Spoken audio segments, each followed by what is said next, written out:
নমস্কার বন্ধুরা, কেরিয়ার ইনসাইডারে আপনাদেরকে স্বাগত।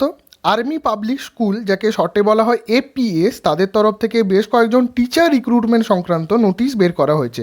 তো দেখতেই পাচ্ছেন, এটি এপিএস এর অফিসিয়াল ওয়েবসাইট, আর্মি পাবলিক স্কুলের অফিসিয়াল ওয়েবসাইট। এই ওয়েবসাইটটিতে আপনারা মাঝামাঝি এলে দেখতে পাবেন একটি ইম্পর্টেন্ট নোটিশ আছে। নিউ রেজিস্ট্রেশনে গিয়ে ইম্পর্টেন্ট নোটিশে এলেই আপনারা দেখতে পাবেন, সেটা আমি পরে বলে দিচ্ছি। তো আর্মি পাবলিক স্কুলে আপনাদের রিক্রুটমেন্ট সংক্রান্ত এটি নোটিশ। তো এখানে পরপর বলা হচ্ছে কীভাবে এক্সাম হবে। তো অ্যাট ফার্স্ট যে এক্সামটি হবে তার নাম হচ্ছে অনলাইন স্ক্রিনিং টেস্ট 2020, অর্থাৎ এবছরের অনলাইন স্ক্রিনিং টেস্ট, তাতে পাস করতে হবে। তো সেটাই এখানে বলা হয়েছে। দেখুন যে দেয়ার আর অ্যাপ্রক্সিমেটলি 8,000 অর্থাৎ 8,000 জন টিচারকে নিয়োগ করা হবে পুরো ভারতবর্ষ জুড়ে। আগেই বলে রেখে, এটা পশ্চিমবঙ্গ না, ভারতবর্ষে যতগুলি আর্মি পাবলিক স্কুল আছে সমস্ত মিলিয়ে 8,000 জন শিক্ষক নিয়োগ করা হবে। তো সেটাই এখানে বলা হচ্ছে। তো দেখুন, ডিফারেন্ট ক্যাটাগরিজের কথা বলা হয়েছে। তো এরপরে আসছি আমরা, দ্য এক্সাক্ট নম্বর এটা ভ্যারি করে বিভিন্ন ক্ষেত্রে।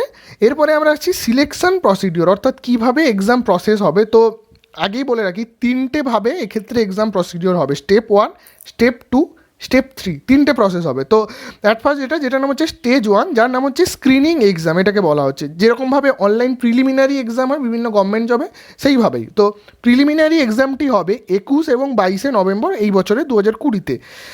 তো দেখুন, বিভিন্ন জায়গায় সেন্টার পড়বে অনলাইনে। এখানে বলাই হয়েছে the exam shall be online by an agency. তো যে কোনো একটা এজেন্সি নেবে এই এক্সামটি কন্ডাক্ট করবে।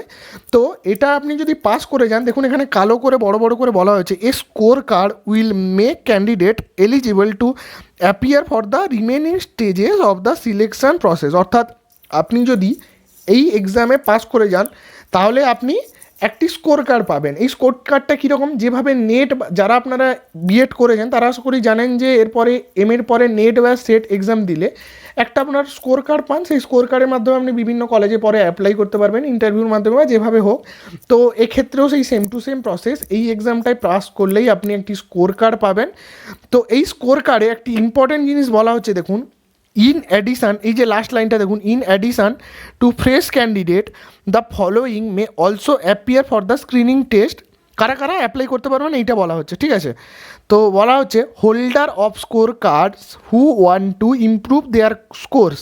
অর্থাৎ আপনারা যারা আগেও এক্সাম পাস করেছেন, যারা আপনাদের যে স্কোরের যে র্যাঙ্কিং যেটা ইমপ্রুভ করতে চান, তারাও অ্যাপ্লাই করতে পারবেন পুনরায়। তো এটাই বলা হচ্ছে। তো যারা একবার পাস করে গেছে তারা করতেও পারে, নাও করতে পারে, নেট বা সেটের মতো।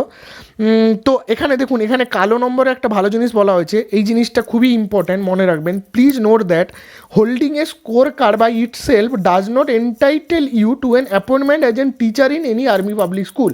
তো এই যে স্টেজ 1-এর যে এক্সাম, এই এক্সামে পাস করে যাওয়ার পরে যে আপনাকে স্কোর কার্ড দেওয়া হবে, এটার মানে এই না যে আপনি আর্মি পাবলিক স্কুলে চান্স পেয়ে গেলেন। এটা আপনাকে বারবার মনে রাখতে হবে।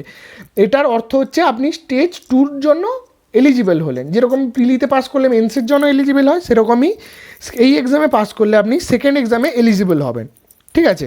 তো এখানে আরও একটা জিনিস বলা হচ্ছে, এইখানে একটা জিনিস বলতে আমি ভুলে গেলাম। এইখানে লাইনটি দেখুন, বলা হয়েছে দোজ হু কোয়ালিফাই, যারা এই এক্সামটি পাস করে যাবেন তাদেরকে একটি স্কোর কার্ড দেওয়া হবে, একটি স্কোর কার্ড সার্টিফিকেটের মতো। সেই স্কোর কার্ড দিয়ে আপনি যে কোনো ভারতবর্ষের যে কোনো সিবিএসসি অ্যাফিলিয়েটেড স্কুল, ভারতবর্ষের যে কোনো জায়গার যে কোনো সিবিএসসি অ্যাফিলিয়েটেড স্কুলে আপনি ভর্তি হতে পারবেন। দেখুন, উইথ 3 বছরের মধ্যে, অর্থাৎ ঠিক নেট বা সেটেরই মতো ব্যাপার। আপনাকে এই এক্সামে পাস করে গেলে আপনি কিন্তু এই এক্সামটা আপনারা অবশ্যই দিতে পারেন যতজন বিএড আছেন, কারণ এই এক্সামটি পাস করে গেলে আপনি যে কোনো সিবিএসসি স্কুলেও চাকরির জন্য অ্যাপ্লাই করতে পারবেন। বুঝতে পেরেছেন? অবশ্যই আপনি আগে একটা পাবেন, কি বলে, প্রেফারেন্স পাবেন আপনি আগে।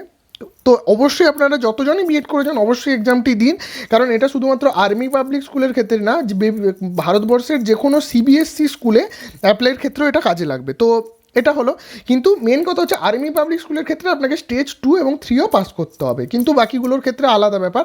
তো এরপরে আমরা আসছি স্টেজ 2, বলা হচ্ছে যে ইন্টারভিউ, স্টেজ 2 এর নাম। তো আপনি পাস করে গেলেন, এরপরে রেসপেক্টিভ স্কুল, এরপরে দেখুন সব স্কুলে তো আর একই সঙ্গে বেরাবে না, বিভিন্ন স্কুলে, এগুলো তো মানে কী বলে আর্মি পাবলিক স্কুল, তো বিভিন্ন স্কুলে বিভিন্ন সময় ইন্টারভিউ বেরাবে, ইন্টারভিউ পেপারে নোটিশ দেওয়া হবে। তো পেপারে নোটিশ দেওয়া হলে আপনি যদি ভ্যালিড স্কোর কার্ড থাকে আপনার, তো আপনি অ্যাপ্লাই করবেন। তো তারপরে আপনাকে ডাকা হবে, এবারে ইন্টারভিউ দেবেন, তারপরে আসছে লাস্ট প্রসেস। তো লাস্ট প্রসেসটা মেন না, মেন প্রসেস হচ্ছে এটা।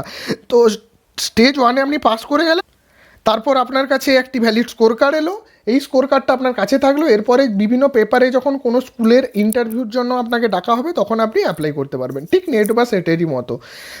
তো এটাই আপনি পাস করলেন ইন্টারভিউ, আর তারপরেই তো একদম সিম্পলি ব্যাপার যে evaluation of teaching skill and computer proficiency, যে ল্যাঙ্গুয়েজ টিচার বা এর জন্য আপনাকে একটি কম্পিউটার টেস্ট নেওয়া হবে। এখানে বলে দেওয়া হচ্ছে 15 মার্কের একটি কম্প্রিহেনশন বা এসে থাকবে, সেটা আপনাকে তার মাধ্যমে আপনার স্কিল টেস্ট চেক করা হবে। তো এটাই হচ্ছে মেন ব্যাপার। তো বলা হচ্ছে দেখুন স্টেজেস 2 and 3 অর্থাৎ ইন্টারভিউ এবং লাস্টে যে প্রফিসিয়েন্সি টেস্ট, এই দুটো বোর্ড অফ অ্যাডমিনিস্ট্রেশন তার বিভিন্ন আন্ডারে স্কুল ম্যানেজমেন্টের আন্ডারে নেওয়া হবে। অর্থাৎ আপনি ধরুন কি বলে আর্মি স্কুল দিল্লিতে আপনি অ্যাপ্লাই করলেন, ধরুন তাদের নোটিশ বেরিয়েছিল আপনি অ্যাপ্লাই করলেন, তাহলে তার জন্য আপনাকে দিল্লিতে গিয়ে আপনাকে অ্যাপ্লাই করতে হবে, দিল্লিতে আপনার ইন্টারভিউ হবে, তাদের স্কুলে অফিসে তাদের স্কুলের ম্যানেজমেন্টই ইন্টারভিউটি নেবেন। এটাই হচ্ছে মেন ব্যাপার, পুরো জিনিসটা বুঝিয়ে দিলাম। তো এরপরে আসছি অনলাইন স্ক্রিনিং টেস্ট, 3টি পোস্টের জন্য অ্যাপ্লাই করা হচ্ছে দেখুন, পিজিটি, টিজিটি, পিআরটি, 3টি আলাদা আলাদা পোস্ট আছে। তো সেটা পরে আসছি। দেখুন তার আগে আবার একবার বলে দিই, 21 এবং 22 তারিখ দুদিন আপনার পরীক্ষাটি হবে, অনলাইন পরীক্ষা। তো এরপরে আসছি যে অ্যাট ফার্স্ট যে অনলাইন স্ক্রিনিং টেস্ট যেটা সবার জন্য, সেটার ক্ষেত্রে আমি আসছি। দেখুন পিজিটির ক্ষেত্রে কোয়ালিফিকেশান হচ্ছে অবশ্যই পোস্ট গ্র্যাজুয়েশন দরকার উইথ 50% মার্কস, এবং বিএডও 50% মার্কস দরকার, যেহেতু টিচার অ্যাট ফার্স্ট বলেই দিলাম। সেকেন্ডে আসছি টিজিটি, গ্র্যাজুয়েশন, এখানে পিজি দরকার নেই, গ্র্যাজুয়েশন হলেই হবে। 50% স্টার অর্থাৎ অর্থ কী জানেন আপনারা অবশ্যই, যে আপনার যদি এমএতে 50% মার্কস থাকে তাহলে গ্র্যাজুয়েশনে 50% মার্কস না থাকলেও চলবে। এটা আপনারা যারা আশা করছি বিএড করছেন সবাই জানেন আশা করি। তো বিএডে 50% মার্কস তো মার্কস দরকার। আর লাস্টে আসছি পিআরটি, এটাতে শুধুমাত্র গ্র্যাজুয়েশন দরকার যে কোনো সাবজেক্টে। তো এটাও 50% মার্কস, এবং বিএড অথবা ডিএলএড 50% মার্কস থাকলেই আপনি অ্যাপ্লাই করতে পারবেন। তো এই হচ্ছে মেন ব্যাপার। এরপরে আমরা আসছি এজ। দেখুন অ্যাট ফার্স্ট বলা হচ্ছে ফ্রেশ ক্যান্ডিডেটস লেস দেন 5 বছর, 5 বছরের নিচে যে কোনো এক্সপিরিয়েন্সের আপনি যে কেউ অ্যাপ্লাই করতে পারবেন, এবং আপনার এজ লিমিট হতে হবে 40 বছরের নিচে। এরপরে আমরা আসছি এক্সপিরিয়েন্সের ক্ষেত্রে 57 বছরের নিচে বয়স এবং 5 বছরের উপরে এক্সপিরিয়েন্স হতে হবে। তো 1 বা 2 বছরের যদি আমার এক্সপিরিয়েন্স থাকে তাহলে হবে না, এই হচ্ছে ব্যাপার। তো এরপরে আমরা আছি স্ক্রিনিং টেস্ট, বারবার বললাম এটা বারবারই দেখাচ্ছে কারণ 21 এবং 22 নভেম্বর এক্সামটি হবে। এরপরে আমরা আসছি অনলাইন স্ক্রিনিং টেস্টের সিলেবাস, যেটা আপনারা অবশ্যই যেখানে দেখে নিতে পারবেন। চলুন আমরা দেখে নিই কীভাবে এমসিকিউ ফরম্যাটে হবে এক্সামটি, বলে দেওয়া হয়েছে। অ্যাট ফার্স্ট আসছি পিজিটি অথবা টিজিটির ক্ষেত্রে, পিআরটি বলা হয়নি, পিআরটি পরে আছে। তো টিজিটিতে পার্ট এ, পার্ট বি। তো মেন এই পার্ট এবং পার্ট বির কথাই বলা হয়েছে। পার্ট এতে থাকছে জেনারেল অ্যাওয়ারনেস, যেগুলো নর্মাল যেরকম নেট সেটে হয় সেরকমই। যে পার্ট এ সেটা হচ্ছে ওভারঅল সবার জন্য, সমস্ত সাবজেক্টের জন্য এটা হচ্ছে কমন এক্সাম, ঠিক আছে, ঠিক বা নেট আর সেটের মতো কমন এক্সাম। 90টি কোশ্চেন থাকবে ম্যাক্সিমাম মার্ক। আর পরে যেটা হচ্ছে স্পেসিফিক টু সাবজেক্ট, অর্থাৎ আপনি যে সাবজেক্টের, তো ধরুন আপনি ইংলিশ, আপনি বাংলা, আপনি যে সাবজেক্টে সেই সাবজেক্টে রয়েছে, তো তার জন্য 90। তো সব মিলিয়ে 180 মার্কের এক্সাম হবে। তো এখানে বলে দেওয়া হচ্ছে for TGT papers of science and social science subject there will be a portion of question pertaining to parallel subject. তো আলাদা সাবজেক্ট ওয়াইজ ভাগ করা থাকবে। হিস্ট্রি সাবজেক্টের ক্ষেত্রে 10 কোশ্চেন থাকবে, জিওগ্রাফি পল সায়েন্সের ক্ষেত্রেও সেম, সেইটা বলে দেওয়া হয়েছে। তারপরে পরে আমরা আসছি পিআরটিতে তো সাবজেক্ট ওয়াইজ না, পিআরটি যে একটা সাবজেক্ট, তো তার মানে কী বলে একটা ক্লারিক্যাল টাইপের। তো পিআরটিতে আপনার একটাই এক্সাম হবে, সেটাই এখানে বলা হয়েছে। পিআরটি মানে একেবারে প্রাইমারি লেভেলের, তো সেটাই দেখুন এখানে একটাই এক্সাম হবে। এখানে ওভারঅল কমন এন্ট্রান্স টেস্টের মতো সমস্ত সাবজেক্ট মিলিয়ে এক্সাম হবে, তো এটাই বলা হচ্ছে। আর বলা হচ্ছে এমনি এক্সাম ক্যান্ডিডেট ডিজায়ার্স টু, যারা হিন্দি এবং সংস্কৃত তাদের জন্য বাইলিঙ্গুয়াল, অর্থাৎ দুটো আলাদা সাবজেক্টে মানে দুটো আলাদা ল্যাঙ্গুয়েজে থাকবে পেপার, এটাই বলা হচ্ছে। তো তারপরে এগুলো আছে স্কোর নর্মালাইজ, 100 মার্কের ভাবে স্কোর নর্মালাইজ করা হবে, 180টাকে 100 করে পার্সেন্টেজ করে করা হবে। আর নেগেটিভ মার্ক কিন্তু থাকছে 0.25, এটাই বলা হচ্ছে 1/4 অর্থাৎ 0.25। তো to qualify the candidate mark score minimum 50% in each part. তো পার্ট এ পার্ট বি প্রত্যেকটা পার্টে আপনাকে 50% করে মার্কস পেতে হবে। তো এরপরে আমরা আসছি রেজিস্ট্রেশনের ব্যাপারটা। রেজিস্ট্রেশন হচ্ছে APS/CSB.in, এখানে গিয়ে আপনাকে রেজিস্ট্রেশন করাতে হবে। এই ওয়েবসাইটটিতেই আমি আছি, এই অফিসিয়াল ওয়েবসাইটটিতে আমি ব্যাক করে দেখিয়ে দিচ্ছি কোথায় রেজিস্ট্রেশন প্রসেসটা। তো 500 টাকা আপনার এক্সাম ফি লাগবে, নন রিফান্ডেবল এটা।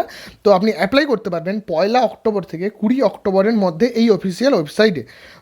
তো ক্যান্ডিডেটস ক্যান রেজিস্টার, এটাই বারবার বলা হচ্ছে 1 তারিখ থেকে 20 তারিখের মধ্যে আপনি অ্যাপ্লাই করতে পারবেন, তো এটাই বলা হচ্ছে। এছাড়া আর এক্সট্রা কিছু নেই। এক্সাম সেন্টার বলা হচ্ছে লিস্ট অফ এক্সাম সেন্টার পরবর্তীকালে রেজিস্ট্রেশন পোর্টালে বলে দেওয়া হবে। এছাড়া candidates are advice to reach the instruction, হ্যাঁ অ্যাডমিট কার্ডে যেরকম ইনস্ট্রাকশন সেগুলোই বলা হচ্ছে, আর কিছু না। স্কোর কার্ড, এই যে দেখুন বলা হচ্ছে the card will be valid, এই যে আন্ডারলাইন যেটা এটা পড়ুন, provided the candidate takes up teaching position in any CBSE recognized school for a period of at least 1 year within 3 years of the issue of score card. তো এই score কার্ডটা issue হওয়ার পরে, আবারও বললাম এটা আমি, কারণ আপনারা যারা ধরুন বিএডের পরে এসএসসি চাকরি পাচ্ছেন না পশ্চিমবঙ্গে, তো আপনাদের এখন ইচ্ছা হয়তো কোনো সিবিএসসি স্কুলে পড়ানোর, তো আপনারা এটা করতে পারেন, কারণ এটাতে পাস করে গেলে আপনি যে কোনো সিবিএসসি স্কুলে অ্যাপ্লাই করতে পারবেন, সেটাই বলা হচ্ছে দেখুন 3 বছরের মধ্যে। তো সিবিএসসি রেকগনাইজড উইদিন 3, মানে 3 বছরে ইস্যু করার মধ্যে আপনি যে কোনো জায়গায় করতে পারবেন। তো রেজিস্ট্রেশনের প্রসেস বলে দিলাম। Availability of admit card 4ই November থেকে আপনাদের অ্যাডমিট কার্ড দেওয়া স্টার্ট হবে, এক্সাম 21-22-এ হবে এবং রেজাল্ট বেরোবে 2রা ডিসেম্বর। তো স্যাম্পল কোশ্চেন আপনাদেরকে দিয়ে দেওয়া হবে, এখানে স্যাম্পল কোশ্চেন বলা হচ্ছে, তার জন্য টাকা চাইছে 50, এটা 100 টাকা, এটা কিন্তু 500 টাকার মধ্যে পড়ছে না, এটা আলাদা টাকা। তো এই ছিল মেন ব্যাপার, আর কিছুই নেই। এরপরে আমরা আসছি list of army public school, অর্থাৎ এটা আপনারা চাইলে দেখে নিতে পারবেন, এই ওয়েবসাইটটিতে লিঙ্ক আমি দিয়ে দেবো ডেসক্রিপশানে, আপনারা গিয়ে দেখে নিতে পারবেন যে ভারতবর্ষে টোটাল 137টি আর্মি পাবলিক স্কুল কোথায় কোথায় রয়েছে। দেখুন পুনেতে রয়েছে, বিভিন্ন জায়গায়, পুনে, রাঁচি, বিভিন্ন জায়গায় আছে, দার্জিলিং। তো এই হচ্ছে ব্যাপার। এরপরে আসছি লিস্ট অফ সাবজেক্ট, এখানে সাবজেক্টের কোড দেওয়া রয়েছে, আপনারা সাবজেক্টের কোড দেখে নিতে পারবেন। এছাড়া আর কিছু নেই, মিনিমাম কোয়ালিফিকেশান কোনটার ক্ষেত্রে কী, যেমন ইংলিশের প্রাইমারি পিআরটি, প্রাইমারি ক্ষেত্রে মাস্টার ডিগ্রি ইন, না এটা সরি প্রাইমারি মানে আপনার কি অ্যাকচুয়াল দরকার এটাই বলা হচ্ছে, আর অল্টারনেটিভ বলা হচ্ছে পল সায়েন্সের ক্ষেত্রে পলিটিক্সে আপনার মাস্টার ডিগ্রি, যদি পল সায়েন্সে মাস্টার ডিগ্রি না হয়, আপনি পাবলিক অ্যাডমিনিস্ট্রেশন বা ইন্টারন্যাশনাল রিলেশনে এমএ করা থাকলে আপনি অ্যাপ্লাই করতে পারবেন, এটাই কোয়ালিফিকেশান। এগুলো খুঁটিনাটি জিনিস আমি বললাম না, অনেকগুলি সাবজেক্ট আছে, আপনারা দেখে নিতে পারবেন। আর এটা হচ্ছে এক্সাম লিস্ট অফ টাউন, এগুলো হচ্ছে এক্সাম সেন্টার, এখানে এক্সাম সেন্টারও দেখে নিতে পারবেন। তো এখানে প্রসিড করে আপনি অ্যাপ্লাই করতে পারবেন। এরপর আপনাদেরকে ব্যাকে গিয়ে দেখিয়ে দিচ্ছি, এটাই হচ্ছে অফিসিয়াল মেন ওয়েবসাইটের হোম পেজ যেটাকে বলা হচ্ছে। তো হোম পেজে এলে দেখুন এখানে অনলাইন রেজিস্ট্রেশন হয়েছে, এখানে নিউ ইউজার্স, বা আপনি যদি আগে রেজিস্ট্রেশন করেছেন তাহলে লগ ইন করে নিতে পারবেন। তো নিউ ইউজারে ক্লিক করলে ওই পেজটি আসবে যেটাই আমি এতক্ষণ ছিলাম, তো সেখানে আপনারা করে নিতে পারবেন। তো 1 অক্টোবর থেকে অলরেডি স্টার্ট হয়ে গেছে, আপনারা 20 অক্টোবর পর্যন্ত সময় পাবেন, গিয়ে অ্যাপ্লাই করে ফেলুন। তো এই ছিল মেন ব্যাপার।